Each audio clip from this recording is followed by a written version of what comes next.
পাকিস্তানৰ সলনি দক্ষিণ আফ্ৰিকাত হ'ব নেকি চেম্পিয়নছ ট্ৰফি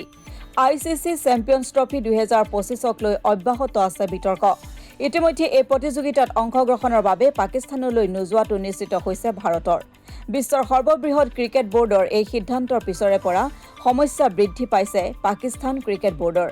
আয়োজকৰ দায়িত্বত থকা পাকিস্তানে এই প্ৰতিযোগিতাৰ পৰা নাম প্ৰত্যাহাৰ কৰাৰ সম্ভাৱনা আছে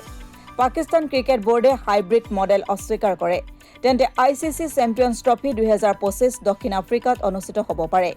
ভাৰত আৰু পাকিস্তানৰ মাজত 2012 চনৰ পিছৰে পৰা কোনো দ্বিপাক্ষিক শৃংখলা অনুষ্ঠিত হোৱা নাই কিন্তু যোৱা বছৰ ভাৰতত অনুষ্ঠিত এদিনীয়া বিশ্বকাপৰ লগতে ICC টুৰ্ণামেণ্টত দুয়োটা দল মুখামুখি হৈছে লক্ষণীয়ভাৱে যোৱা বছৰ পাকিস্তানে আয়োজন কৰা এছিয়া কাপৰ খেলসমূহো হাইব্ৰিড মডেলত অনুষ্ঠিত হৈছিল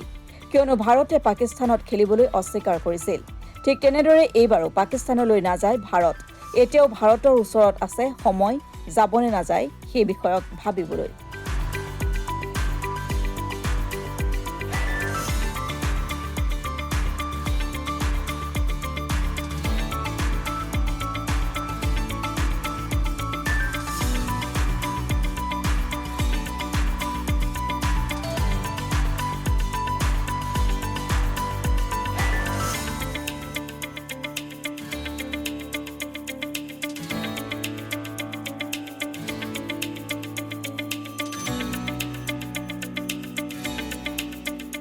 নিউজ এক্সপোৰ্ট কৰ্ণাটকা লাইভ